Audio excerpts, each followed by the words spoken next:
Ladies and gentlemen, prepare to be born again on this episode of Cinestro Core. Cinestro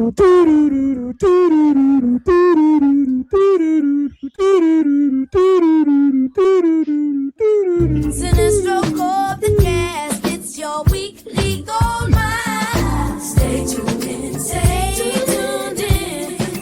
They got the beats, got those comic spins. I stay tuned in, stay tuned.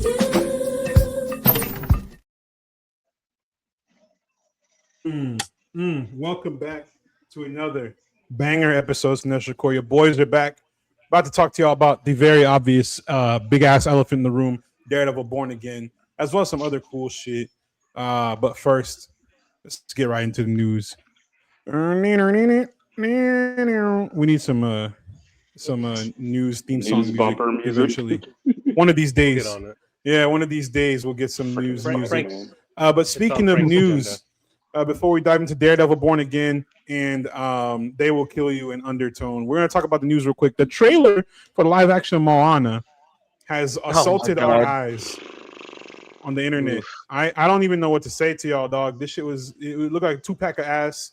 Mind you, Moana is one of my favorite animated Disney films. It's really beautiful. I love the songs. Obviously, Lin-Manuel cooked on that shit. But Disney decided they need another $1 billion from Sheeple. And they greenlit this shit, and I don't know what to say. It looks like ass. Y'all know how I feel about the live action remakes. Go ahead and tell me what y'all thoughts are on this. Probably gonna be on the same page as me. Can I go first? Go ahead, brother. All right. So this I heard someone describe it, and they put it in like a little meme.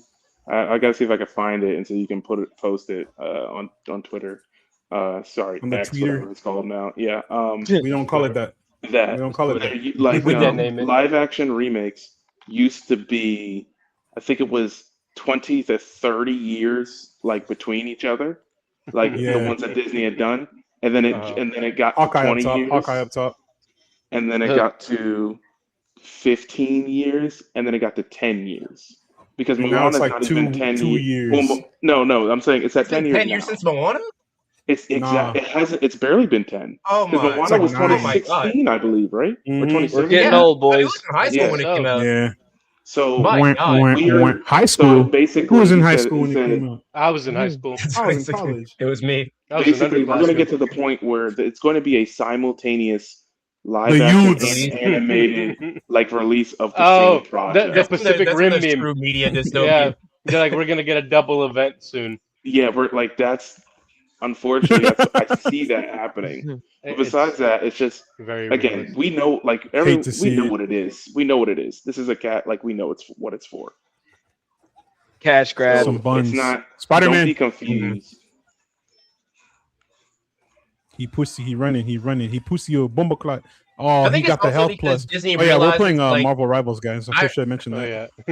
There's a point where I believe it was a couple months ago, where Disney realized they were struggling within the markets of like today's modern youth, right? Because the millennial market is pretty much dying out, right? Most people have moved on to like other franchises, or they're just staying stagnant within that same little group of the same like 30 to 40 somethings they've had as fans for the past couple decades. So they haven't been able to capture Gen Z and below, like people in my generation and below. And it's because they have no real franchises to latch onto, because a lot of their new stuff isn't working as well, except for like Hoppers. I think Hoppers was probably one of their most recent like actual good successes. But they're really trying to play it as safe as possible by going back to what works as much as possible and cashing on nostalgia. And right now, with their target demographic, the nostalgia field, the timeline is around that 2016 area, because that's where a lot of the younger adults would be at, and some people of my age are having kids, so they're thinking like, okay, if it worked then for these people and they have that positive correlation with it in their childhood, maybe they'll trickle it down to their children and we'll be able to get back some viewers. I don't think it's gonna work, but fuck, they're playing a generational the problem is I do think it's gonna work. It like you said, you think too highly of what they're trying to do. That's what they're trying to do, but also you got to remember, we are. I say we. Millennial generation is pretty much like one of the last few generations to like consistently go to the movie theaters, right? Gen Z isn't. Oh, Like their this new fucking stuff shark! I is swear to God, sashimi. their new stuff is combating, and it's the same reason that like, what was it? It was the same reason that like Fortnite laid off 1,000 people recently. Is that like their competition is not games, it's TikTok. It's like social media. So they're going to try to do new stuff, but because they're always going to lose to TikTok, they're going to attack that the millennial demographic who has disposable income. It's gone now. The way our economy is. Yeah. Who should have disposable income and or kids that you can take to the theater. So of course it's going to be. Remember that Moana movie you really enjoyed? Well, guess what? You can take your 2-year-old to see it now in the theaters. That's like you said. That's what it's going to be. And like I said, unfortunately, that movie's going to make $1 billion. Like it's just there's no arguing against my it. son it's going watching. to make $1 billion. Oh shit! My son is only gonna watch. Somebody feed me heels. I'm about to clear these niggas. Oh, double kill. Well, I mean, I have one inbound, and he won't be watching this shit. I didn't watch Moana. Graham gonna put him onto Lord of the Rings as soon as he's out the womb. Your son is gonna watch Daily Wire fucking cartoons. Yeah. My son's Daily Wire and Preacher hypothetically, for the sake of the argument, he's going back in. He's sitting his toes. Who's the guy that said this thing? We'll do it live. Oh, Bill O'Reilly. Well, they're like Bill O'Reilly. Do it live. No, my first death, second death. I got my daughter on Monsters Inc. and Monsters University, and she loves it right now. So that was honestly, that's bro. the kind Monsters of stuff University I'll be watching. is still banger. Monsters University is bang. Speaking of animated productions, animated films, the upcoming Super Mario Galaxy movie announced Glenn Powell as the voice of Fox McCloud. I think that's an elite pool. Not even because I like Glenn, but just because it's because you like Glenn. I think it's because he has the gravitas for it. I mean, I do. I like it a lot actually, and I'm the biggest Matt. Don't mention Glenn Powell around me, but for some reason, I'm so frustrated. Imagine Glenn Powell in F1. Bro, I think Glenn Powell fucked his girlfriend in high school, and he's not over it.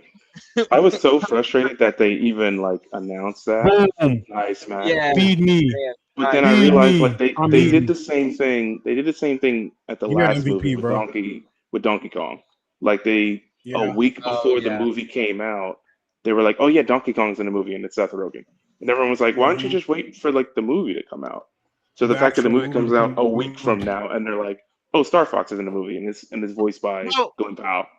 It's like I also feel like that would have been a great surprise and favor for the movie. I agree with you, David. Yeah. It's also like they were going to get $1 billion. This may help them get $1.4 billion. Damn, how you know get what I'm MVP? Because I'm great. Also, because they're doing a Star Fox game, a Smash Bros. So no, I'm saying they're doing a Star Fox game, and so like they're doing the whole. They're doing the whole like. Remember they announced Donkey Kong, then Donkey Kong got a new game. They announced Star Fox. Star Fox is going to do a new game. It's the same thing with Mega Man. Mega Man's being in a lot more Sega stuff recently because Capcom has made him a top priority franchise, right? Even with Devil May Cry, they're slowly starting to peter out more and more to get the name recognition out there to see, kind of like focus group testing without having to actually make the product, right? You put the feelers out there, see what the audience responds to, and then you can go ahead and execute based on that. Yeah, I think this movie is going to make a lot of money. I'm hyped for it. Actually, I'm gonna get it. Respectfully, I don't respect this movie. I think it's gonna be stupid. I'm gonna watch it twice. It looks fun. Exactly. Who gives a fuck? The Mario Kart scene alone has had me seated day one. Exactly. That's what I'm saying. We got to keep theaters alive for that. And if this is what it takes, Rainbow Road. Say that louder, Gerardo. Louder. I also really want to see. Because here's the thing, right? With Fox being in this, right? I think them announcing it is kind of smart for only one reason, and that's solely because Nintendo has a very niche but exceedingly loud community. If a Nintendo fan calls, everyone hears it. No, I mean niche as in like they will keep up with the news You and said everything. niche, But I as mean, in there are Nissan some for die- Nissan but for the- Japanese. They're but passionate. The amount of Yes. here's the thing. Yes, Passionate, exactly. That's what I'm saying. The diehard amount of Nintendo fans that are the vocal minority are so loud that you will hear them regardless of if you care about Nintendo or not. And so, if they announce that there is a Fox McCloud character in the like, there's a Star Fox character in this, right?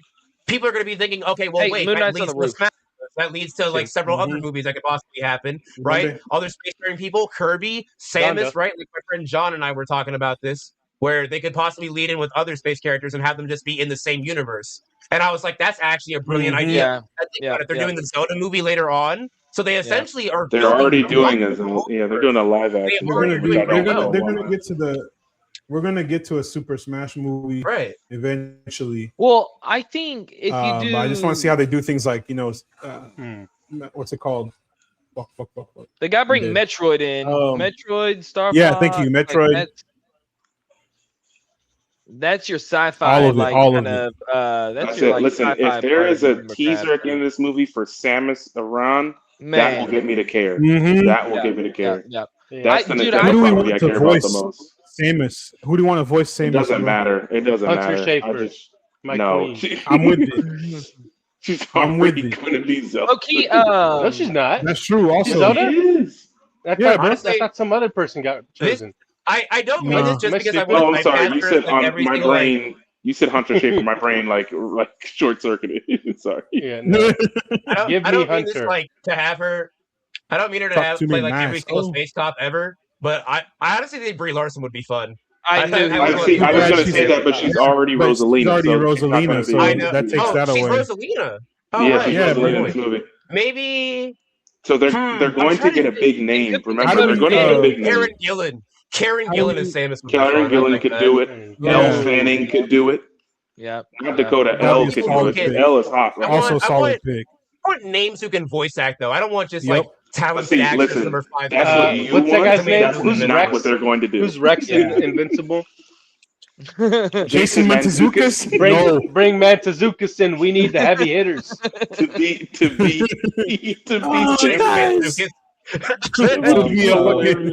Mantzoukas.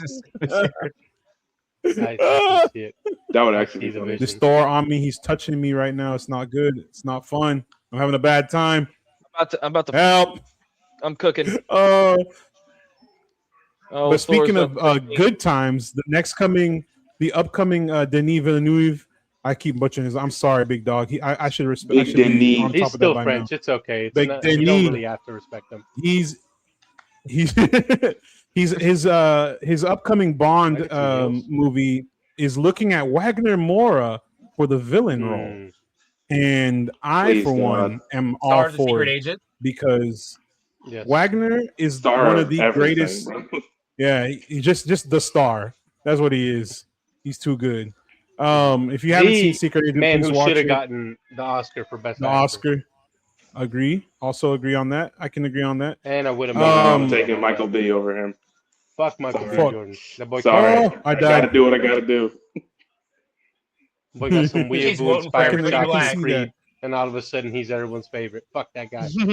No, I've been on Michael B since Fruitvale. He deserves I've been hating on Michael B for the longest, and Sinners converted me. And then his most mid fucking role ever is what converted you. Doesn't matter. It was more. It doesn't. Robert Pattinson had a better fucking dual role. Shut the fuck up. I don't want to hear. Doesn't matter. No one cared about Mickey 17. It was still good. It was good. I liked it. That's if fair. Anyone wants to hear our full thoughts on, I like it. If anyone wants to hear our he's full very thoughts on, he's very beautiful to me. Yo, I was just about to say that. If anyone wants to hear our full thoughts on the Oscars and everything, go watch our previous Oscars episode. Yeah. But as for this one, we're looking forward to Wagner Moura as whatever Bond villain. I hope it's an original character, low key, and they cast him for 3-4 movies. That's the thing, is that, like, Bond villains are usually one and done. Well, I say usually. The fair amount of them are either one or maybe two. I think the only one that wasn't recently was what's his name? German guy. Christoph Waltz. Yeah, Christoph. Christoph Waltz, like Dr. Evil. Blofeld. Dr. Evil. and that's because like Kristoff is that guy. So like, he's too good. You can't one and done him. That's why I'm like, I hope they give Wagner that respect. Yes, see how they revitalized that series.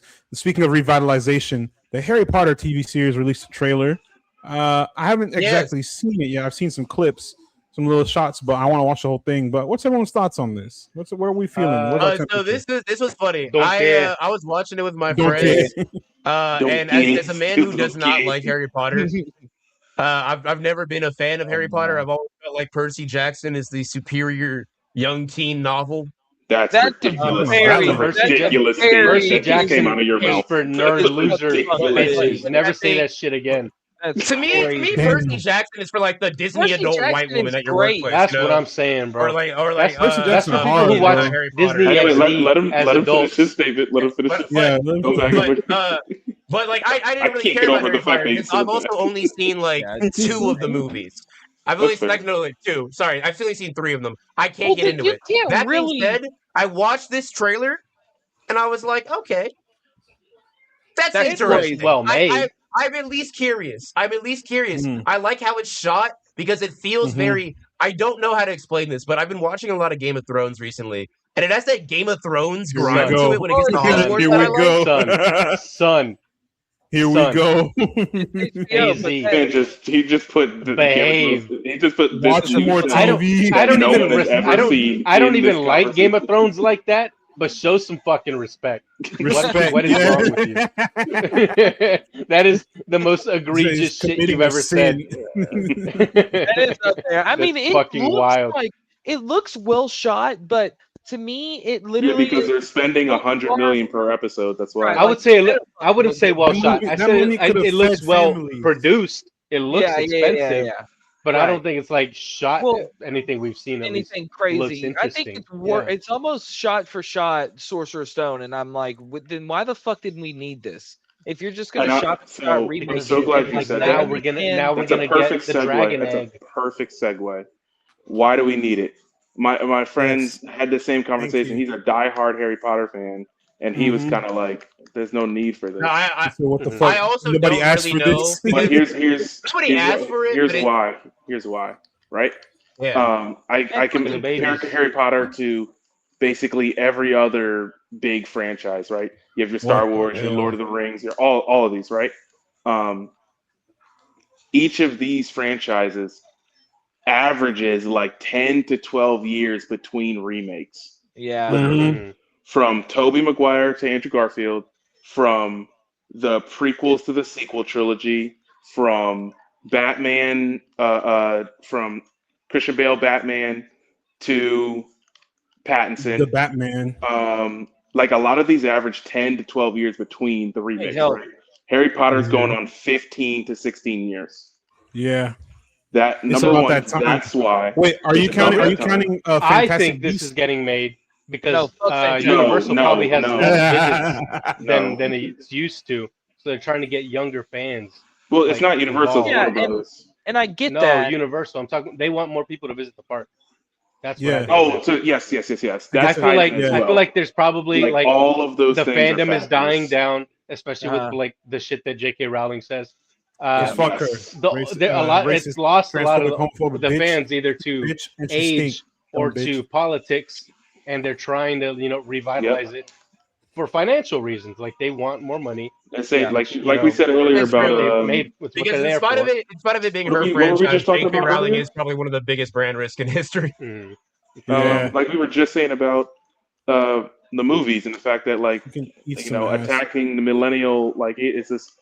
That age group is that market aged out almost of the Harry Potter world, and now they've got kids. So it's like I ain't got no damn kids with the kids, because that's why they're doing like basically a shot for shot like remake instead of like now. Granted, and I said this before when I'm comparing it to like Lord of the Rings, or even like here's where I compare it to Lord of the Rings and Game of Thrones.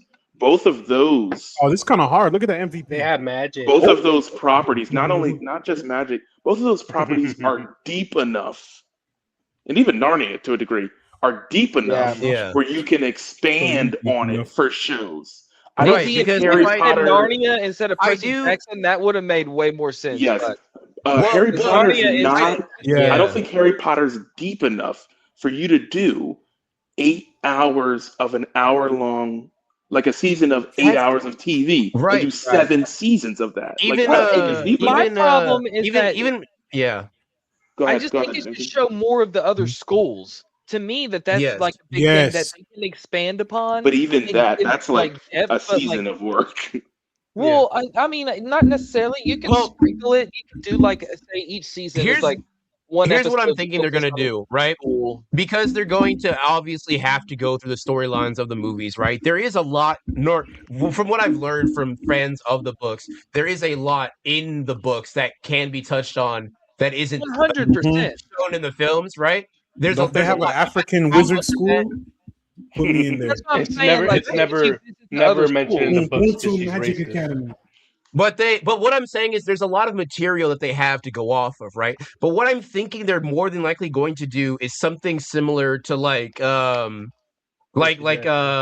I'm not Percy Jackson that I'm thinking of. It's another show or a movie franchise, or just the thing that they did with the Harry Potter franchise in general, where they realized they told the entirety of the story of Harry Potter, right? And then they went back and they told like the Grindelwald shit. I think we're going to have moments where there's a lot of flashbacks, just so they can squeeze out as many seasons as possible, kind of just making a fanfic about like Harry's parent. And whether or not that's going to be interesting is anyone's guess, but a lot of it I think is going to feel like padding, which is another reason I'm not hyped for this. I think it's going to be going back to like Henry being to reestablish consummated like he's the marriage. They're gonna go back and reestablish like bridges of stuff to other things. Yeah. But it's going like ultimately the main story is going to be the one that's driving the train. So there will be those random episodes. Yeah, get it? Because Hogwarts, you get on the train to go to Hogwarts. I see what you did there. I'm with you on. I'm following. Yeah, I got it. I got it. You got it. Because I agree. I know jokes. And to me, one thing I've always wanted more of is the original Order of the Phoenix. And like see on some of that shit like they can expand on. So I'm interested because I was a huge Harry Potter movie fan. I wouldn't like. I ain't gonna lie. That's too many fucking pages for me to read back in. Like, and I still ain't can't read. So I'm good on Lord of the Rings. He ain't read books good. Lord of the Rings though is different, and that's what I was gonna say is that Harry Potter isn't Star Wars or Lord of the Rings, but no, nowhere near. I don't know. I'm like I'll be there, but I'm not. Expectations are very low, and I don't think it looks like there wasn't anything that caught my eye. Like, whoa, this is going to be fantastic, kind of thing. I was like, whoa, there's snow this time. I'm very much like I'm apprehensive to even try and jump into the Harry Potter world because like the fan base is shit, like so shit. They announced Snape being black, and it's like I saw slurs that I have not seen in my entire life, and I've been on this earth for about 30 years. They created DLC racism, my guy. They were saying some shit that I was like, damn, write that shit down. Hold on. Add it to the codex. Yeah, he said, you midnight blood? I said, oh, whoa. Midnight blood? Whoa. Midnight blood? From the books. Whoa. Is it? No, but it's sounds like it. But yeah, it's unfortunate that like especially for new fans, like people who would want to be interested in this and have not had any real exposure to Harry Potter, and this is the first thing they see. Like it's like Star Wars, man. The Star Wars fan base, some of them sometimes I scratch my head, Yeah, but young kids shouldn't be on the internet like some that. Some of these niggas that's said. So like that's true. It is aiming for that younger audience, which I do you think it shouldn't be on the internet. It's 2026. Everybody on the internet, bro. Everybody on the internet. Even the dog on the internet. The damn dog on the internet. I bought my first Facebook Marketplace at it. 9 years old. Hell yeah. Real. Yeah. PS3. Well, speaking of remakes and reboots, Graham's gonna hate this one. The Lord of the Rings trilogy has a sequel in the works. A sequel trilogy in the works. No, I did. It's not a trilogy. Horrible. It's not a trilogy. Well, I must have read that shit wrong. Well, they have a sequel to the Lord of the Rings trilogy. This is my tower, bro. Yeah, it's the dumbest thing. Remember what I said literally 5 seconds ago, AC? How long has it been since the Hobbit movies? Let's see, that was 2016, 18. Did we not learn from the Hobbit movies though? Did we not learn anything? Listen, for sure. Hobbit movies still made money though. What they learned is that people hated them, but they still made money. Yeah. Warner Brothers has to release a Lord of the Rings movie every few years to keep the rights. This is true. That's true. So it's like Sony with Spider-Man. I do like Stephen Colbert. He is a huge fan of the series, but like, bro, this is Lord of the Rings. Nobody asked for this. No one asked for this, and I've heard 2 different renditions of this movie. Yeah. One is that it is a sequel, and it follows Sam's daughter. Yes, I saw that. Apparently, finds something that alters the course of whatever the fuck. And then one other script I saw that it could be is it's basically just one chapter, and it's the fog and the Barrow Downs, I think. And it's a chapter with Tom Bombadil. That's why he wants to fucking do it. Tom Bombadil's never been on Who the fuck are these screen. people? Tom Bombadil's been in like Rings of Power, but he hasn't been in any like mainstream, like real, true Lord of the Rings media. Like this is a real name. I thought you were making. I thought you were making a Glove Shido joke. No, he's real. He is a Glove. He is a Glove Shido. Tom Bombaclat. A Glove Shido. It's the same thing as if what's the name of your strongest character? His name is Tom. His name is It's Tom. the same thing as a Harry Potter fan saying Sirius Black or whatever. Like it's just like that's a name. It's a It's just a guy. I just don't. Serious African American. What should we name this? What should we name this man who's been in prison for years? Black. I don't know. A serious black. Fuck J.K. Rowling. Let's call him. How about we call him? They're like J.K. What do we call this character that's been in prison for a while? Incarcerous Africanist. No, we can't do that, JK. They won't like that. No, knowing JK, it'll be some shit like instead of like niggerish chayness. No, they're like JK. We can't call him really black. He's like, all right, can't say that one. We can't call him really dark. So we have to call him serious black. All right, how's that? Is that better? Really dark. Is that the nice middle ground? That was the middle ground her publisher had. Really dark is crazy. Really dark is worse than what I said. That's a whole another word. His name is. Speaking of, in terms of, go ahead.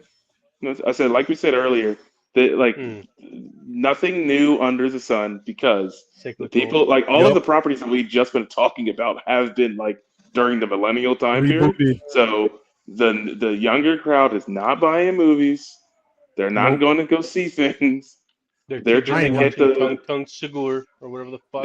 They're trying to get the people who watch these movies who possibly have kids now to. It's brain rot. Shit! Yeah, it's horse shit. Is what it is. Go away. Yeah, honestly, I hate it. I hate it. It is what it is. Like when I saw the news, it actually made me sick. I'm like, because the animated movie they did was actually really fucking good. Rohirrim joint. The Rohirrim joint. Yeah, that shit was incredible. The Lord of the Rings shit was fire, bro. And it's just like, Wings of Rohirrim or whatever.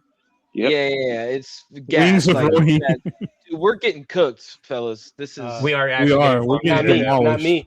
Not me. Not me. I got 17. What y'all doing? I got 9 kills. Getting demolished. Yeah. Fuck you.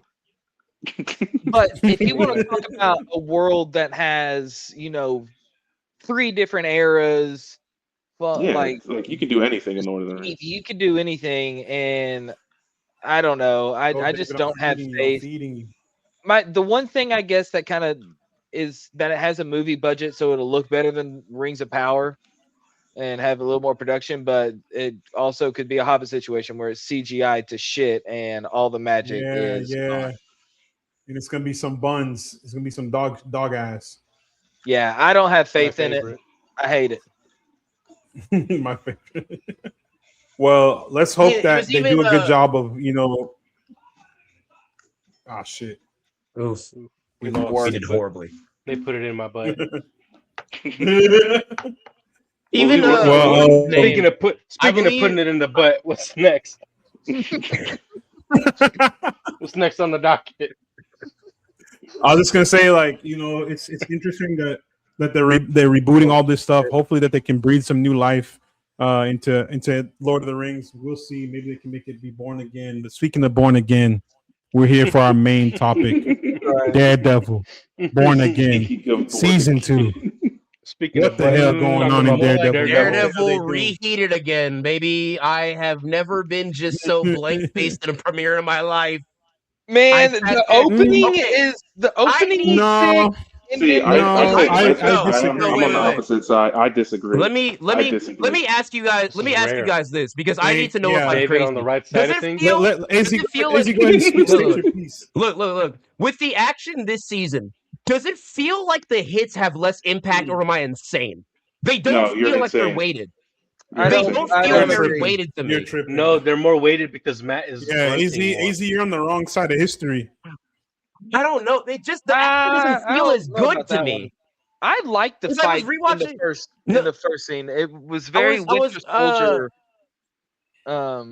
opening to me, and I do think it was boring in the middle part. Yeah, like a motherfucker. Like it, dude. Sometimes tedious. Dude, little Gandolfini. Like, I kind of wanted to defend him last season, but like now it's just kind of like can't do it. Don't need I'm gonna say. Y'all want me to say it? Y'all want me to say it? James should have got that fucking abortion. I will come to defend him because I think he's good in other things. I don't know, like warfare. He was good in Many Saints of Newark. Yes, he was. He was great. You just missed James Gandolfini. You're like, whoa, this guy kind of has his face. The problem with this is I don't think he just fits what they're trying to do with him. Like, it just seems off. It should have been someone else, bro. Project. It should have been someone talented. It should have been someone else. Like, I want him to do other things because I feel like he's good at other things, but not this. Also, another thing that's really bugging me this season is Matt's ex. I don't remember what her name is. The therapist. Oh, she's dog water. No, Dr. Glenn. She still sucks. Dr. Glenn is still not fun. Her villain arc of being an antagonist in some facet does not make any sense to me. It does not feel like I believe her. Bro. It's been one from getting her blood. AZ. No, bro. AZ. You hurt people. Even last season, I was annoyed by her. And then AZ's right. AZ's right. Her story sucks. No, thank you, Gerardo. Her story sucks. Stupid. Her story sucks. Gerardo in 2026. Someone kill him. I changed my mind. AZ, you're dumb. Gerardo. That's like, hey, Gerardo, that's like when I said Frankenstein the other day, bro. It's worse. Because my culture's real. Yeah, thank you. Got the gambit. I don't Latino, necessarily disagree, but I don't like. I don't. Oh, they on that shit. Got him. It's so bad that it's such a strong like. Oh my god, this season's ruined. Like it's not detractor. It's not a massive detractor. If she takes up that mantle of him, like I'm kind of like I could be kind of cool. But the therapist, like if she becomes Muse, she's gonna turn into Muse. Yeah, like I don't know. I don't think it's so bad that Muse is a possession. Off-putting. Possessor. If anything, I kind of think it's old girl in his lawyer's office, and that his kind of. I'm not the biggest fan of his. Yeah, I'm not the biggest fan of his firm right now. Like, I think that's a little much. Yeah, you know why? Because it should be Foggy. Yes. Thank you. Killing him was a mistake. I'm gonna say this before Massive we mistake. go further is that everything I've read, everybody who's watched most of the season says the first 3 episodes are a lull. And then after season 3, like they were saying season 4 or episode 4. It just season 4, damn. How did we get that far? Yeah. You gotta get 4 seasons to get the you gotta wait the future 3 weeks for this shit to get passable. Yeah. Right. Which that's TV now. That's TV now. It's unfortunate. But, I mean, that's what you have to do to, Remember we talked about like watch time and minutes and all that stuff. Like that's what we got to do. This is what we get for fucking rewarding Surf Dracula with this first season, dog. He should have the suit as soon as he came out. I don't know. I think the ending. I think there's some Bullseye coming in was pretty fucking tight. Okay, yeah, that was cool. And I think there's some the episode was good. There's no way. Did anyone else hope that Cherry fucking dies, or is that just me? Yeah, he's not gonna die. He's fucking annoying, right? It would add some weight. He's a dumb bitch, right? It would add some weight. I mean, it would add some weight to the story too, because like Matt has a bunch of loss surrounding him in this not just in this series, but also in the Netflix Daredevil. But like a major character who's giving him information is gonna make his job harder. Make him have to figure shit out on his own. Really get into that detectives aspect of Daredevil, seeking shit, learning shit. Like I want to see that too. Having Cherry die would make a lot of sense from a narrative aspect. Also, if he doesn't die, cool. We can't hear him talk no more. Oh my God. What happened? Me. I didn't talk about me. I was like, damn, what I do? No. Cherry is the legal partner, right? That's the Diet Foggy for this season, right? He's the older guy. He's what Brett Mahoney should have been, but they couldn't. They didn't want to pay him. I think the least interesting part of this entire of the premiere, at least so far, is there's that background conflict, like the legal stuff. I'm not finding as interesting as I used to. I don't. It feels kind of tacked on. I feel like because it's being handled by Kristen, and she's like it's because it's not as reflective as or it's not as intense as it is in real life right now. That's why it's a Netflix show. It seems tame. Yeah. If you want it to hit harder, but the truth of the matter is, we're in a war and oil is $200 a barrel. Oh no! Like they can't catch up to that. Let's talk about that. Actually, David, you bring a good point. Let's talk about real life and this TV show. It's a very obvious ICE comparison with the Anti-Vigilante Task Force and how they're operating, moving through New York and basically abusing minorities as per usual, as cops do. Punching women, fucking killing people, point blank in interrogations, typical ICE shit. Let's talk about the parallels to reality. I know this is basically like beating a dead horse, the way Fisk is who and he's doing what. I think art should reflect life. He who shall not be named. I think art should reflect life, but I think also we also kind of need a little bit of a, I don't want to say an escape because that feels like we're trying to like stick our head in the sand, but like I don't know how many shows and TV series do we need that it's like rooted so deeply in reality, even with it being a comic book thing. I'm not gonna lie, I do go to comic books to escape the bullshit that's happening around me every day. So seeing it's a little bit not jarring, but I'm like, damn, why I gotta see this shit? But also in that same aspect, it's a good balance because the way they do it in regards to comics and how they're tying it into real world. So I'm not necessarily mad about it. It's just it's a lot. I'm not mad about it either, Matt. It just feels like I see this shit when I open Twitter. I don't really want to see it anymore. I'll be honest. Like you can have art reflecting life, that's fine, but I'm just like, God damn, it's a little bit depressing. It's a lot, man. It's a lot to go through. Yeah. And you know what's not? You know what else is depressing? But the best part is reflective of our world. So I was about to say that I think. So one of the things that I think is hard is like because that like they're doing like essentially like Devil's Reign Light, and they're doing that storyline when the mayor takes over and he's evil and all this thing, and it's like it sucks because that's happening in reality where it's like we don't need to see. Mamdani took over New York. I wish. I wish. The Caliphate of New York. Daredevil Mamdanistan would be crazy as hell. I'd be in there. I would lock in. I'd be the first one.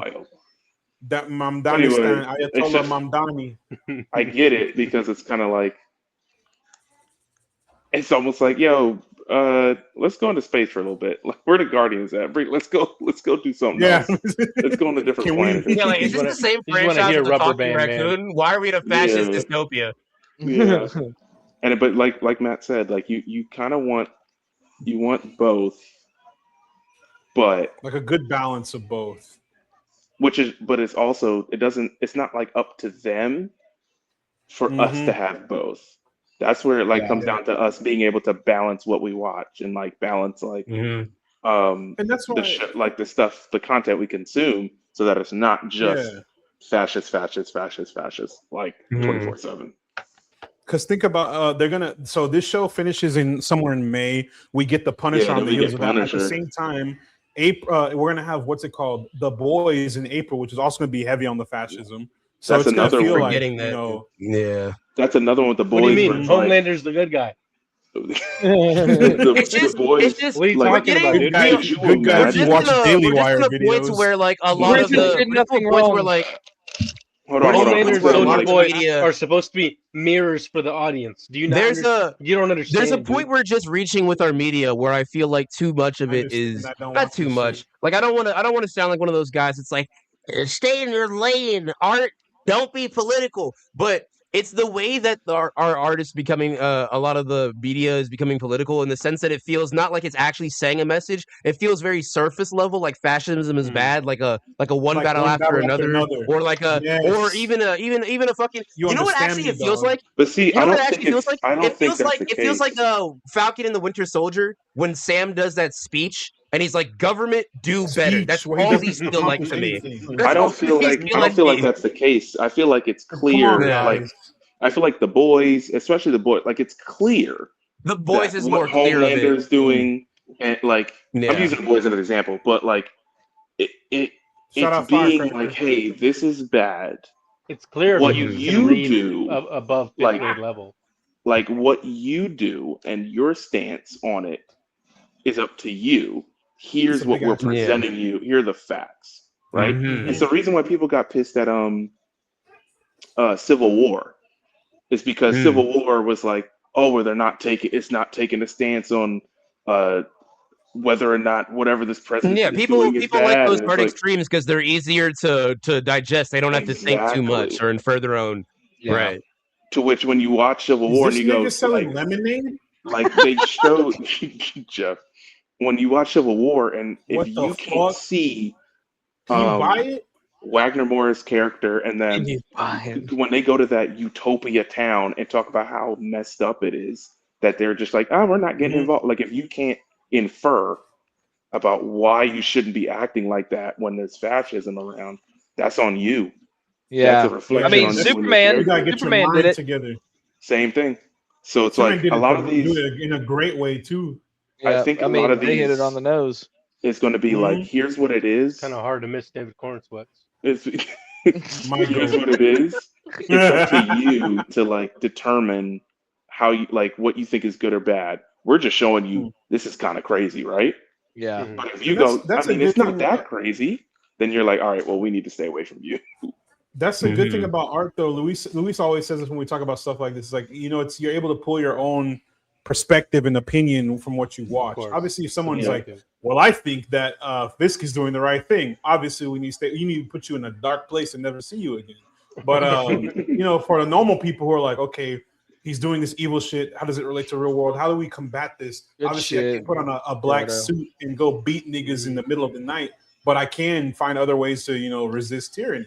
So I think it's good that we can all watch the same show and come away with different opinions. That makes art special like that. I love it. And speaking of Black Suit Spider-Man, beat people up in the middle of the night. Okay, wait. Let's do our hype meter for the season, like our level of interest. I say it's more interest than hype. Before we do that, before we do that, I want to talk about some cons too, because this episode is not without faults. It's a good episode, but I still have some critiques, and the main one being the fucking color grading is still dog ass, and I can't see shit. I'm tired of this fucking. They haven't shown it is still needlessly dark. I can tell you why in like a sentence. They need money, bro. Do they need money? No, it's not. It's not that. It's you need. Essentially, it's you need money, right? No. So what the issue is? I'm not calling you broke. The issue is $100. Is that they are filming these shows not for like movies. They're filming it for people with standard definition television, HD definition television, 4K television, and OLEDs. So what they're doing is they are trying to work to the highest caliber, which is that OLED. So people who don't have OLED TVs and people who don't have the 4K, UHDR TVs, everything seems insanely nasty because they're not color grading or filming for the average person. They're filming for like the highest quality. And they won't switch until it's kind of like that. What's the TV's from 2011? Exactly. I get it. Damn. He's talking about me. He's talking about me. I'm not throwing this bitch away till it blows up. It works. It works. You see what I'm saying? Like, and it's not a slight on. And I'm normal. You're weird. It's more of like, yo, this may get people to try and upgrade their TVs over and over. You know what I'm saying? Do you see the state of the economy? Again, this is I say this before the economy was in big shambles. They knew. But yeah, that's why. But yeah, I agree. I get what you're saying, David. I think a lot of the stuff that's been coming out recently is set for, better quality tech, and I guess society will have to catch up. It's capitalism at its finest. It's one product, so you have to buy another product to get the best out of this product. Correct. And it's some types ass bullshit. But sit down with the hierarchy. But I do agree. Like the Netflix, where the socialism at? The Netflix camera, there was just something about the aesthetic, I guess, of it. It was more. It was more colorful. Not more colorful. It was more intentional in its filming. It feels like what I mean. This is what we need to have on screen, and that's it.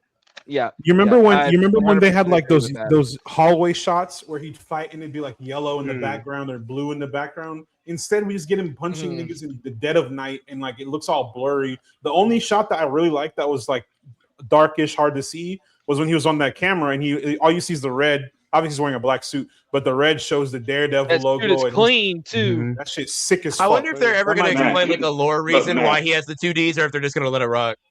Matt, you're comparing it to 2013 and 2012 Netflix when they were like trying. You know what I'm saying? Like we are way past that. But this is Netflix Disney is worse. This is big. No, I'm talking about. No, when you were talking about when getting filmed in like different lights and all that, like Netflix did that with the Netflix Daredevil, but that's in 2013. Yeah. So why can't a mega corporation like Disney do the same? Because they don't care. No, I'm saying Netflix doesn't even do that anymore. Watch a Netflix show now. Ted Sarandos is the new black, and it's like it's night and day. Or Narcos with that Mexico. Or Narcos, yeah, that's what I'm saying. Like it's just different. Filter. Yeah, the piss yellow you know what I'm talking about. Extraction. I've been there. It's real. Gosh, Extraction. Don't get me started. Dog shit coloring. But yeah, it just sucks, man. I think there's, and then we also mentioned, the way they're taking Dr. Heather Glenn's arc. Everybody look at that. Jack Duquesne, swordsman in this bitch, and he's just in prison basically. My boy Lalo. It was cool to see him back, I will say. Yeah, I am interested in seeing, because here's the thing, Swordsman is not a character that I know a lot of in the comics. I know he's like an old Hawkeye villain. He has affiliation with like the Circus of Crime, but other than that, like I don't know that much about him. And because he's played by such a charismatic actor as the one in Boygan, I am very interested. Big Dalton. You give him more to do. I'm actually Dalton. very excited. Yeah. Big Dick Dalton. That's what you do. It's like when Dalton. When you get that team up where you can get a it's gonna pay off so B well, or C level character, but you get an actor who has the charisma to give him more, then you just start writing him in more scenes just for the heck of it. Just because and the way good. And the way I'll know for a fact that that's working is if I open a comic and I see Swordmaster or Swordsman mentioned. If I see Swordsman in a comic, that's how I know that that's starting to give them some motion. Because I'm gonna be honest, people know who he is now or know of him faintly, but they all know him MCU wise. I guarantee you, there's not a single non-casual comic fan that knows of Swordsmaster. So I do. Oh yes, I know my Swordsman. favorite Hawkeye Rogue Gallery member. Which no one has ever said. No one knows our Hawkeye's Rogue Gallery. No one cares. Well, actually, all in all, I am interested. I'm interested in seeing where the season goes. I think my interest is at like a 2.5. It's in the middle. It's right down the middle. I gotta see more. Oh, okay. Out of 5. It's out of 5. I'm not out of 10. Out of 10, I wouldn't even be on this episode if it's 2.5 out of 10, bro. I would have just been asleep. Yeah, that's like he wouldn't even have watched Daredevil Wash. That would be the episode title. Yeah, I honestly. What's everybody's temperature? What y'all feeling? As hyped up for the season as I was, like, there's some things I'm obviously looking forward to. Like more Bullseye. I have a feeling he's going to be incredible this season. I love the actor that plays him. Dog. My goat. But obviously, the one thing that is going for this season is the possibility, and it won't happen, that Spider-Man or like the mention of, what's going on with him could be brought up, or at least the Hand. Like, give us a little hint at what the Hand's doing. That way, it can kind of lead into Brand New Day. But I'm at like a 3. Yeah. I'm right there with you, bro. I did enjoy this first episode.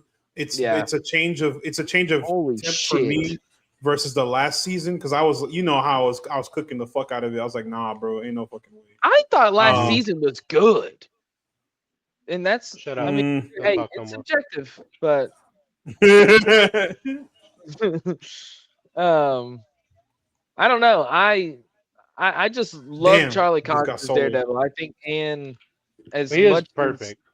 3. I don't care what Luis says. I don't care if he's bald. Luis gonna come and say he's bald. Well, yeah, exactly. That's his only hate. He hates Daredevil solely because Charlie Cox is balding. It's not that he's like 40 or something. That's my only critique. That he's not red haired, and even that's like it doesn't really matter to me. I'm one that loves Vincent D'Onofrio as Kingpin. They hate him. He's dog shit. Fuck, I love him. I love him. I think he's why he always got to do his stupid fucking voice every goddamn every time. Hey, it's better than the 99 animated. I need that gas. Yes. I need that gas. Yes. And you had better deliver. They should have just kept the Black Kingpin, bro. They should have just got the biggest. He died. He was dead. No, I'm saying as a concept. They should have found the man with the most gravelly, beautiful voice. In a world where put him in a suit. Bro, yes, and he could have been Kingpin. And you introduce him to No, he's too old. No. He's not jacked anymore. He would have been great, bro. I know it's too old now. But Dawn of the Dead era, yeah, but that was 25 years ago. I was gonna say, like Dawn of the Dead was like 2007. That's a while ago. Before Mission Impossible, like 6, like Mission Impossible 5 or 6 or whatever it was. Bro, he was basically like relegated to just being in a chair. He's actively hiding his gout in those movies.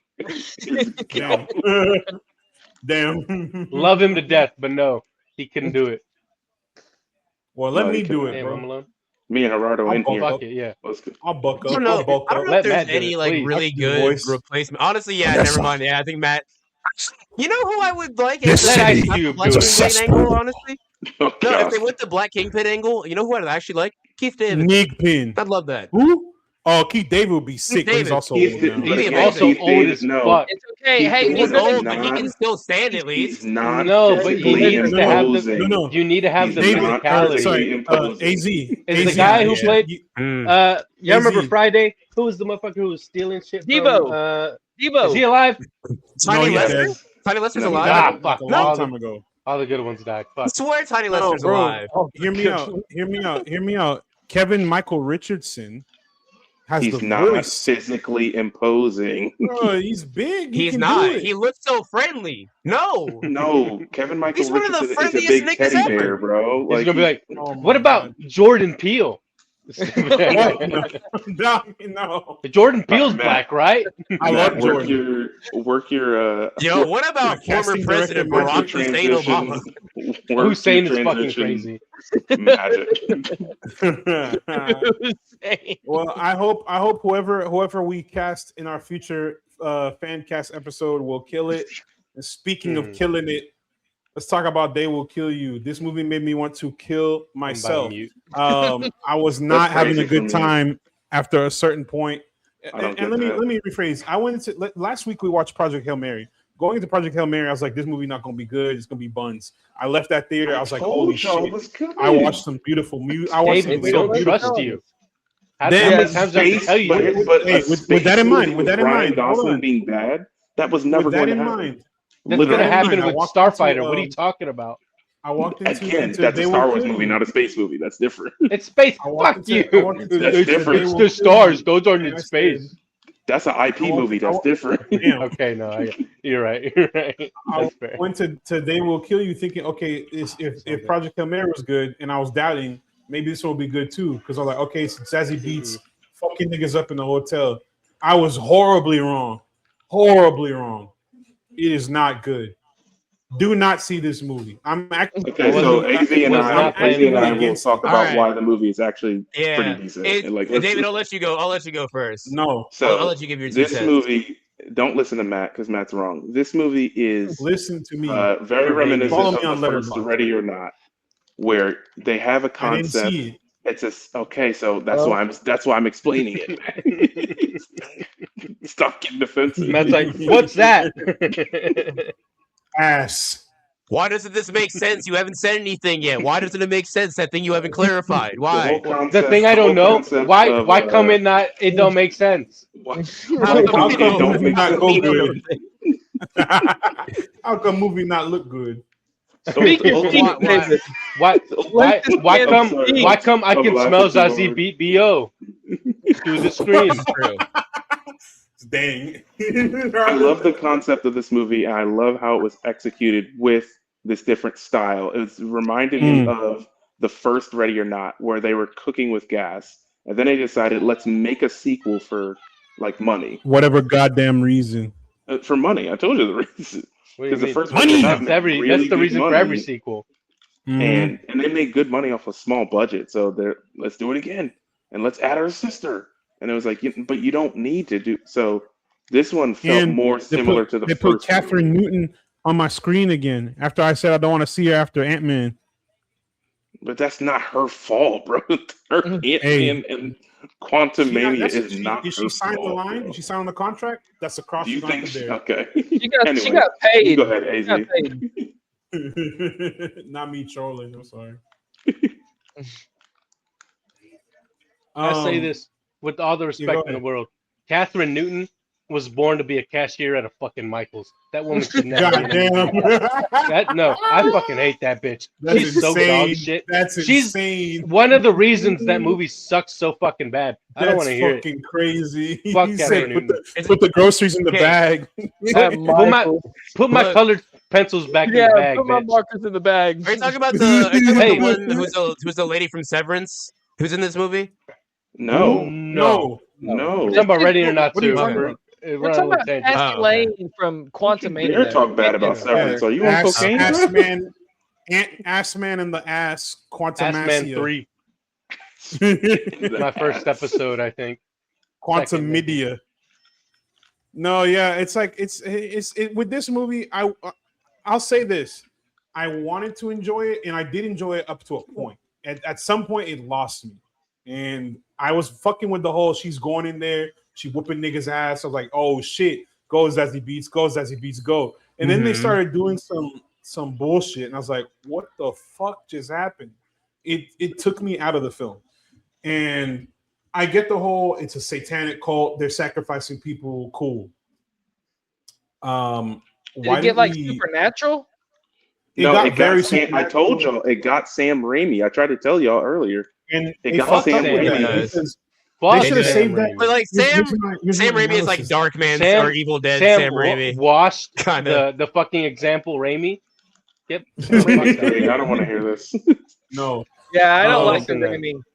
That nigga was just in Send Help. Made Send Help. Not good. Send Help is a good movie. No, the fuck it wasn't, dude. It was not. Send Help was hilarious.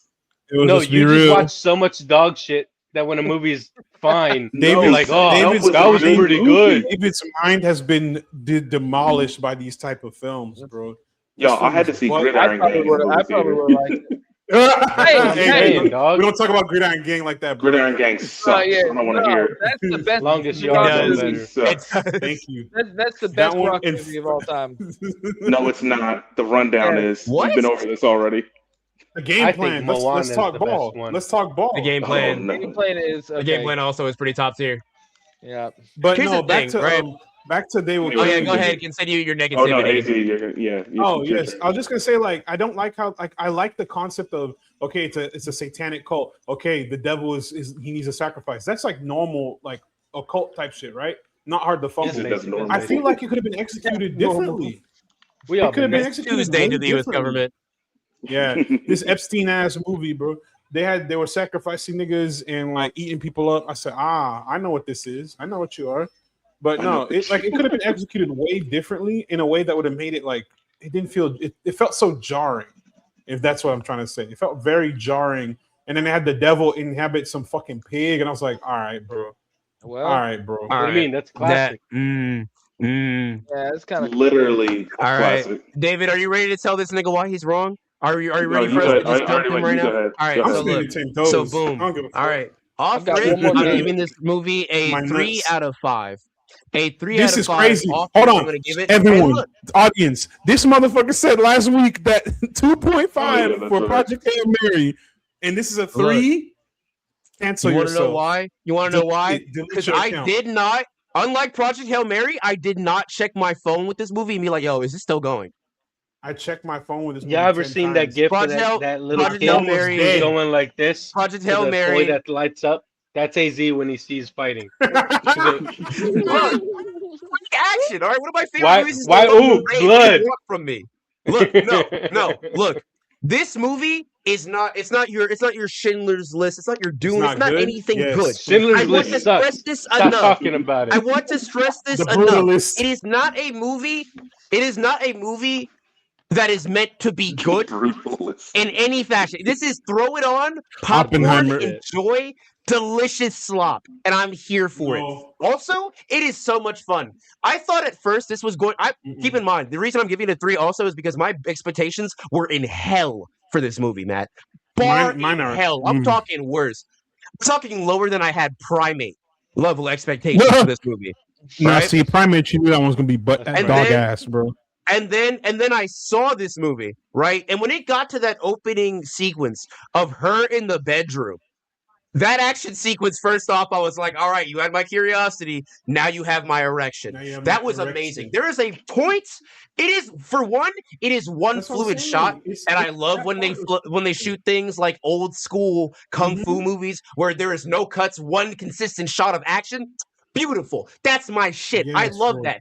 And the way that the action was done in this was beautiful. She has a point where she does like a full fucking like spider bend and blocks 2 fucking sticks, Jackie Chan style. When she goes underneath the bed, the reason they give is that she went to jail, right? Which I mean, whatever, fine, whatever. I get it, right? She was in prison. Old kung fu movies of just like, oh, something happened. Let's just run with it. Yes, that's all it is. Exactly. Exactly, and the time-honored classic of being stupid. There's a point where the most Jackie Chan-esque thing that she does during the fight scenes, like I cannot hit on this enough. She goes underneath the bed, right? And there's like 3 guys they have her cornered, including one that has a shotgun. Kick the fucking bed. She goes underneath the bed, and you think like she's gonna just hide underneath the bed. No, dude. She goes under the bed. And because there's no frame, she busts up through the frame and uses the mattress like a fucking riot shield and pins him against the wall and just starts stabbing the machete. And I was like, that's ill. Damn. That's ill as fuck. This movie does everything for the sake of fuck you, that's why. It's cool. It's the rule of cool every time. She has a flaming axe at one point. The rule of drool, dog. The flaming axe does not need... The flaming axe, for all practicality purposes, does not need to work, but it works so well. Why? Because this movie is fun, and it never tries to be anything more. And for that, I applaud it. Now, narratively, it is a fucking mess. I will say that. Narratively, it is not good. That's like storyline-wise. Again, like, why are we going to see this movie for a narrative? But here's the problem. That's exactly what I'm saying. At the same time. No, that's not going to happen. Right? I'm not paying. No, this is what do you mean that's not going to happen? People are like, we don't need to watch movies. Look, this is why people are like, we don't need to watch movies in the theaters anymore. If some shit like this comes out, why am I spending money to watch this? David, break it down. These movies always came out in the theaters previously. It was just up to you whether or not to watch it or not. That's the whole reason why we have 90s B movies. Like these movies always came out. Spider-Man pressing me. Goddamn, I died. There used to be an entire channel on TV called Spike TV that just showed nothing but 2000s trash I was movies. well involved in that. That's my point. So if you don't want to see B movies, then just say, I'm not in it for B movies. Don't say this B movie is trash. This is like a C. If you're judging it, if you're judging it by the same standard what the fuck as Dune, it's just not going to happen. No, I'm not. Exactly. Why would you want your movies to be good, bro? Idiot. No, I'm not putting it in the same category as Doom, but I'm also not wanting it to be fucking ass. Mind you, Andy Muschietti's name is attached to this. Again, he's 0 for 16 for me. Here's the thing, right? I looked into the director who made this movie, and his top 3 grossing films, including this one, are all basically light versions of Ready or Not. The same thing. And for that, but no. But sometimes you throw darts at the wall, and eventually one sticks. And for me, this sticks. I like it. I like it because No. This movie has a lot of things that I have to give it more credit for, right? For instance, the name of the building is Virgil. And I know that you can't read that, so you don't understand why that's significant, but they're modeled after the floors of Dante's Inferno, and Virgil is his guide in that story. Let's not do that. I can read. Dude, that's so cool. It's fun. It's got little bits. It's fun. Yes. He said I can't read. It's so this good. This movie has Easter eggs. Fuck, I gotta watch it. It does little things that make me smile, and for that, look. Sometimes, Matt, you want to see something that's entertaining. They're jingling keys in front of you. You're falling for the bait. They're jingling 30 sets of keys in AZ, doing like. Look. Matt, it's the same reason why you went. Matt, let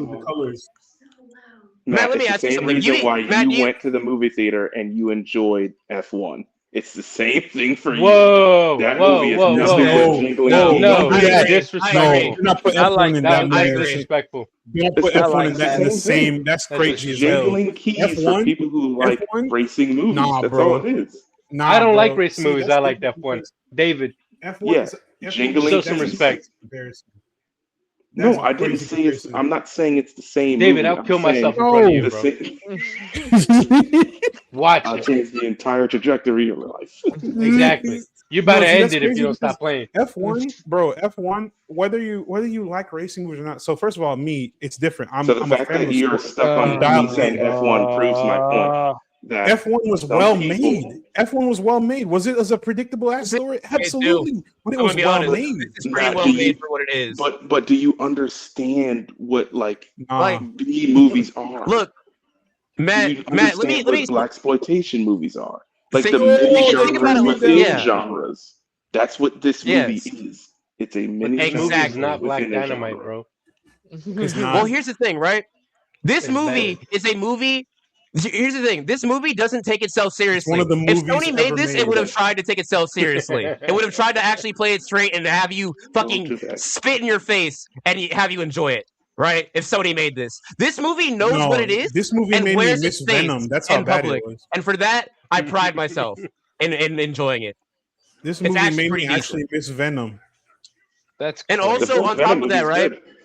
Exactly. At no point in this movie did I sit here and think that I was getting anything else than what I was signing up for. At no point. Because as soon as she busted out that closet and did that action sequence, I was like, I know exactly what kind of movie I'm going to have. Look, that's not where I'm having the negatives, though. I said that part right there. If they had done that and focused, like harped on that and try to tie in the occult shit in a way that was like better, more better executed, I would be fine. This movie would be a 3.5. Wow. They said these niggas. She killed Tom Felton. She killed the stripper girl from Hangover. She killed the big nigga. And then they came out of nowhere and walked out the door. I was like, what the fuck? What just happened? I don't want to see that. Did you see don't expose everything. Don't show all your cards all at once. No. Because here's the thing: if she's going through a hotel, my nigga, if she's going through a hotel, how many floors do most hotels have? 5, 6. Have this bitch going through levels, and then she's like, "Why are you still here? I just killed you." Start explaining shit like that. Man, I'm gonna be honest. That would have felt lame as fuck. That would have felt lame as fuck. You don't like good writing. You don't like creativity. Matt, this is why. If they did the way that you said it, and they repeatedly had her killing people, you would have already figured it out. The movie would be telling you things you already know. That is annoying. No one fucking likes that. They said, the thing that makes a joke good is if you don't have to explain a joke. If they have to explain every single thing, explaining. Oh my god, Matt, let him talk. Explaining. I'm gonna have a that stroke. This is Matt, this is how Matt knows he's in the wrong. Okay, I'm right. I know I'm right. I'm gonna go to the bathroom. Matt, the reveal of them being immortal would have worked as them blowing their load too early, and I would have agreed with you if not for the fact of how they utilized that. The way they use the gore and having like the body moving independently when its head is blown off, right? The way that their bodies reattach themselves like Deadpool style. When she came in with that little head off the elevator, I lost my mind. That was hilarious. I like the way that they work and that they operate because it gives them enough, like a finite amount of enemies, but it doesn't feel like she's killing faceless grunts over and over again because they all match up with like the theme of like the cultists and everything, right? They all have their own little individual outfits according to each floor, which corresponds to a floor in Dante's Inferno, etc., etc. There's multiple layers of camp and stupidity. You expected a delicious medium rare Wagyu steak burger when you were being served a double cheese. Is it cooked to medium rare? Is it the finest American beef? No, but sometimes niggas just like a double goddamn cheese. This is a delicious double cheese. I enjoyed the double cheese. Fuck you, your opinion's AZ, I want better for AZ, you, you convinced me, bro. I'm probably not gonna watch this. I want better for you, bro. I'll watch it when it comes on streaming. I recommend watching it on streaming. Is this a thing to watch in theaters? No. But I think you can crack open a beer, watch this, and have a great time, and it's fun, and I really like the action in it, because, Matt, tell me you did not feel something in the prime pit of your soul, a little hell yeah go up, when she kicks the table, using it as a barricade, and does an overhead axe swing into that nigga's mouth. That's why I said the shit like that was fire as fuck. That shit was fire as fuck. Then they started doing some weirdness. I was like, explain this better, do this better. I can't. Oh my god! Matt, you're the type of niggas they make those follow the yellow paint games for, bro. God forbid you pave your own way and infer your own things, dude. You need things spoon fed. You liking these color into the lines as movies, bro. This shit is not good. Here's the thing. I like Elden Ring, but I also like Minecraft. Is Minecraft the most complex game in the world? No, but sometimes a nigga just likes a little craft. Sit. It's good. It's good. I don't know what to tell you. I had fun. You eating Kraft mac and cheese. I'm eating some. You went to this movie. Shit. You went to this movie in formal gear. You went with your fucking Roger Ebert glasses. You're like, I expected cinema. Yes, I did. I did. Man. What? You saw, man, what? Yes, outside of Deadpool 2, I want you to tell me what cinematic thing Zazie Beetz has been in that is good. Okay. That episode of Atlanta where she pretends to be Amelie. No. Let's compare Zazie Beetz on the silver screen. Go for it. Tell me. Give me a Zazie Beetz movie in the last 5 years. 10. Bullet Train. Movie's also not shit. Son. That movie's not shit too. But guess what? It's better than this. You can't argue. You can't argue anymore. That movie sucks. It's ass. No, it is ass. Matt, you actively said Bullet Train was one of the worst things you've ever seen. It's better than this shit. There's no way. No. Yo, all right. This is it. This is cool, bro. Matt, blink once if you're in danger, because I cannot believe you did not like this movie at all. There's no way you didn't at least smile. And also, to hit on the pig thing, I like a weird little freak design that is nonsense. And the fact that pig is like a head crab, I like that. No, I like that a lot, man. It's ass. good. Fuck you. You're wrong and stupid and incorrect. And that's all I have to say. This shit is a 3 out of 5. Fuck Hail Mary. I'm right. I read textbooks. You know, I'm up there. You had to sound out that word as you said. You don't know what a textbook is. No lie. Hey, brother, listen. The blue worm juice in my system right now. I'm on my. Bro's out here seeing other futures instead of seeing the movie. I give this a solid 3 out of 5. David, what do you rate this amazing? What do you rate this amazing cinema? David is gone. He's taking care of his baby. Give him a sec. We'll come back. We'll circle back to David in a minute. Mm-hmm. I'll rate it on his behalf 5 out of 5. Yeah, sounds about right. AZ trying to up the average because I'm about to say some more. I have never heard y'all argue like this, especially over a fucking. That's because we're all friends, bro. See, that's the thing. That's we're crazy. We're all good friends. We can say this. AZ knows my taste. AZ knows my taste. I know. Yes, I know what his taste is. It's just like you make so much dad slop, and this is where you draw the line. It's like you're. I just don't understand. They put that Jackie Chan King in front of me. I'm watching it. They put this shit. I'll turn it off. Like the one thing I cannot stand is a bad movie that is just bad. Right? And in terms of a bad movie that knows it is bad, it's not bad. I just love took it. Me out of it after a certain point. I wanted to enjoy this film. In fact, Matt said he's too Christian for this movie. You know what? No, I think it's the inverse. The inverse happened for me. Right, because when it was the intro, when it was the intro, like establishing everything, right, with her like abusive dad and her little sister and everything, I was like, okay, a little non-linear story joint, but all right, fine, I can probably work with this, right? The part that did take me out, that I was genuinely like, all right, I genuinely don't like that. The very end, they are cool with the stepdad, and I don't like that. I don't care for that. That was a stepdad. Yeah, I thought he was an investigator. Never mind. No, Matt didn't even watch this fucking movie, dog. No, I read the Wikipedia page. Matt, he said he had hired an investigator when he was in the jail. He's like, hey, I know things have been hard since your mom died. They're even running from him in the gas station. That's the stepdad. I'm talking about the guy at the very end, the investigator. That's not the same. Those are two different guys. He didn't watch this movie. I watched this movie. I didn't watch this fucking movie, so I don't know. I'm not gonna lie. All greasy white guys look the same to me. If you are a white guy and you look like you don't shower, then you look the same as every other one. I'm not gonna lie. There's some Post Malone looks like the two guys that are in this movie. Like I genuinely I can't tell the difference. I don't know. That's hilarious. Okay, so then never mind. Overall, I give this a solid 3 then. Yeah, I don't really have many complaints. I think this is just a good, fun movie. I'm grading it for what it is. I love that y'all are arguing over this, and y'all are like 0.5 away from each other's. No, I said a 2 to a 2.5 for this shit. It was honestly a 1.5, but the action really did sell me. I'm not gonna lie, it did. So I was locked in on that part. I don't know, Matt. It's like if an Eastern European guy tried to make a Kung Fu Hustle. It feels like that. It can never be replicated. No, like Eastern European guy.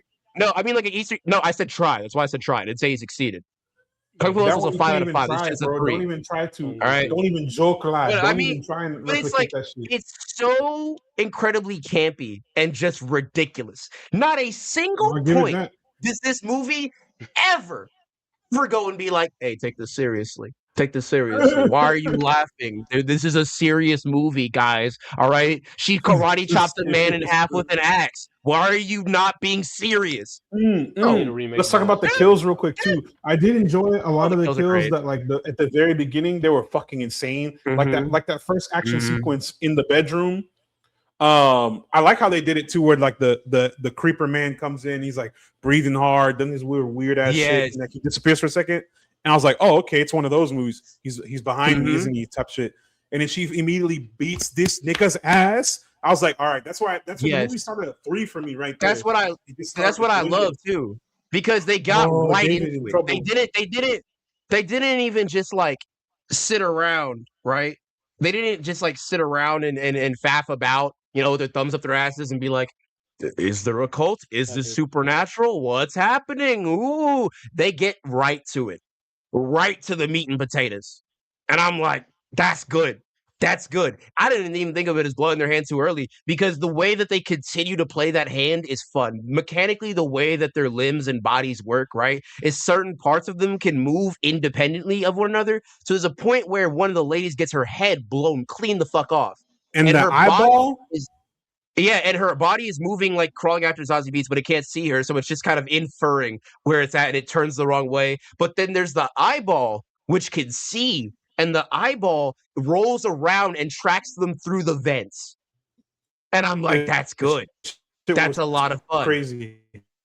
And it also makes the danger feel more ever present, right? Because that way you can get as visceral as you want with the action because they're going to heal, right? They're going to come back, right? So you don't have this like incredibly unbelievable amount of gore and then you run out of antagonists because that's the situation that you run into because you want to suspend your disbelief to a certain point, right? You can suspend it to where you're like, okay, she learned to fight in prison, right? And these aren't exactly like the most physically athletic guys, and there's not a whole lot of them, but there's enough of them to where if they keep regenerating, it's a war of attrition, right?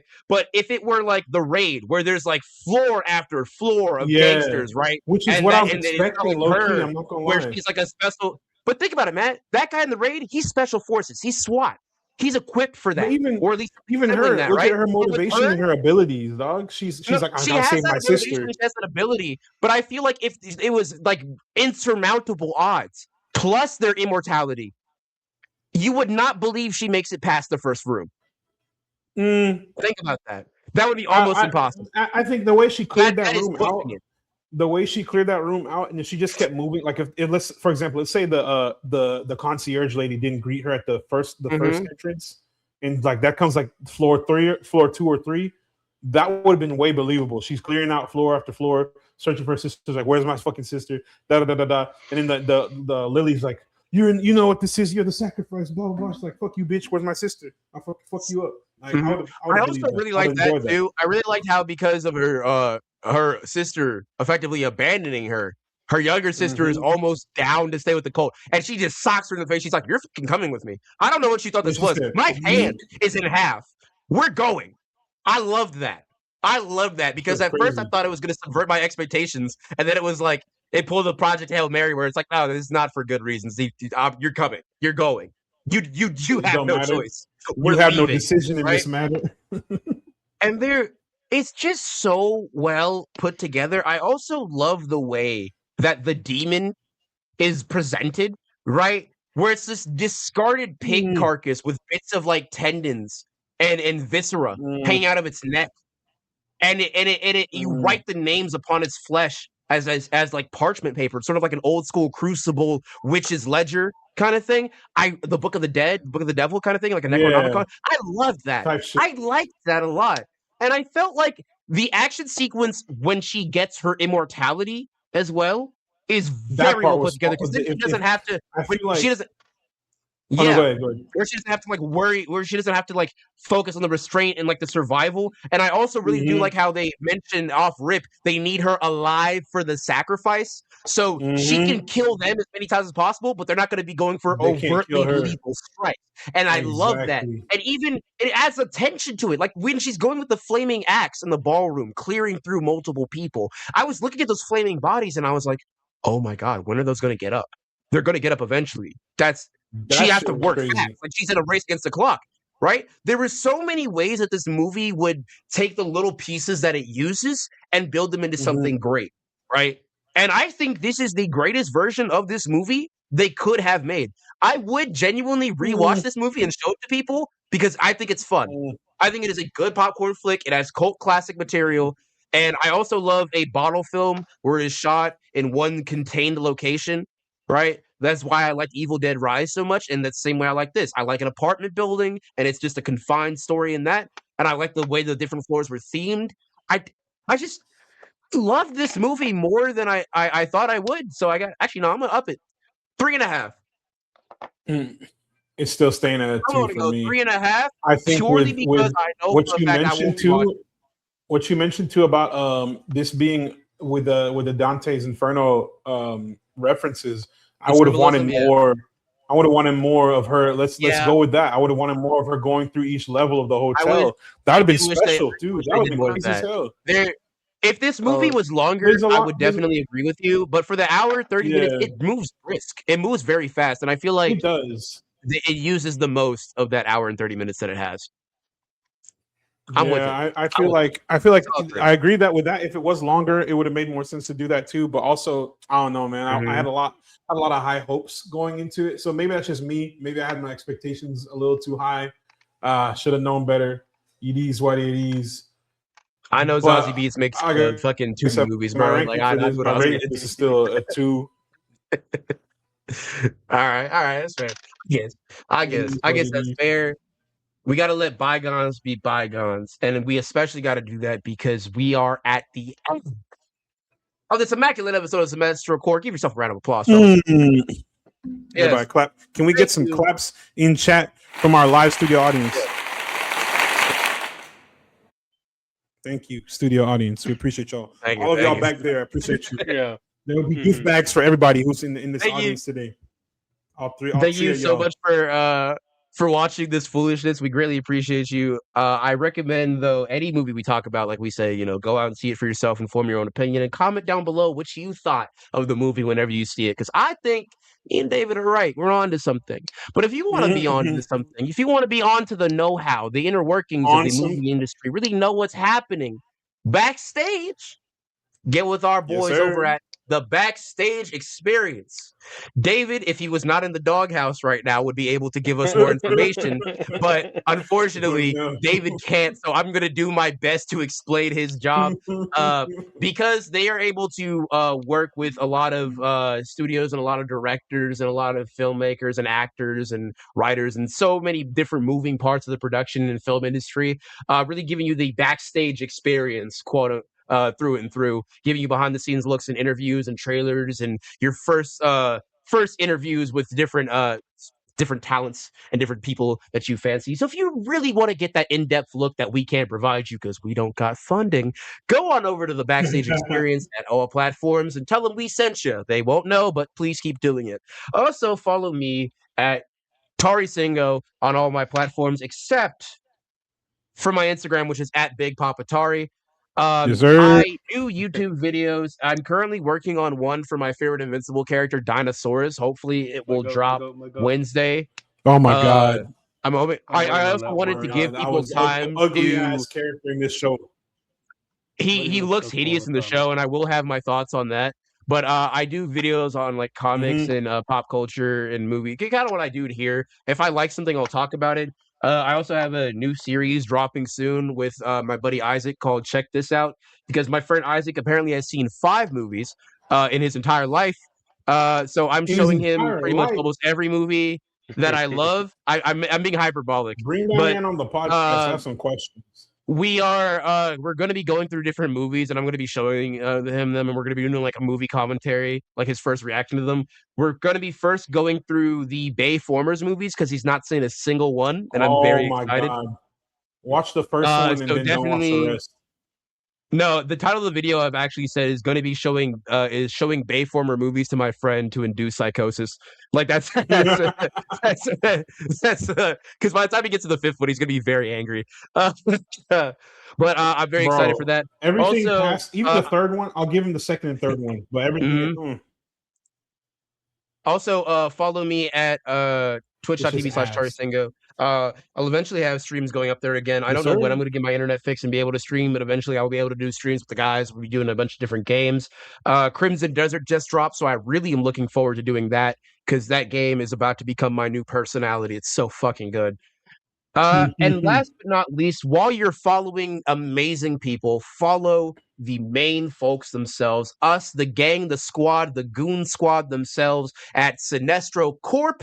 No S legally. We're not allowed to say anything about it. We signed an NDA, but we don't have the S at the end, but it's at Cinestro Corp on all platforms: YouTube, Twitter, Instagram, everything. Links will also be in the description if that is easier for you. Yes. But even if you don't follow us, thank you for watching, listening, and just, overall being a fan. We appreciate you. We're at, I believe, 158, close to 160 followers.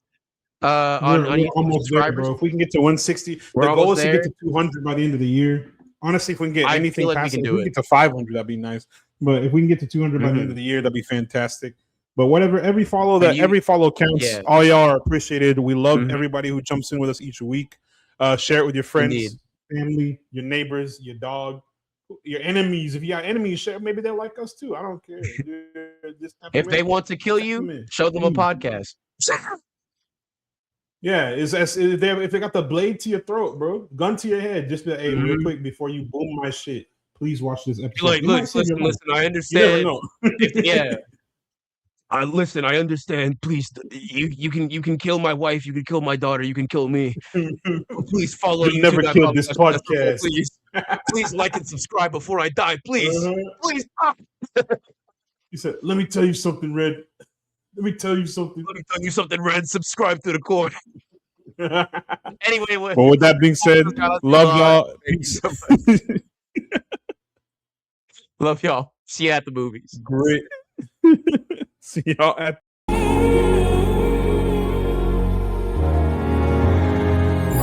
We're the kings of the screen, yeah. Cinestro core, we're the dream, yeah. New episode Saturday afternoon. We in your ear, that comic book crew. More good it takes what we do. Cinestro core, we're the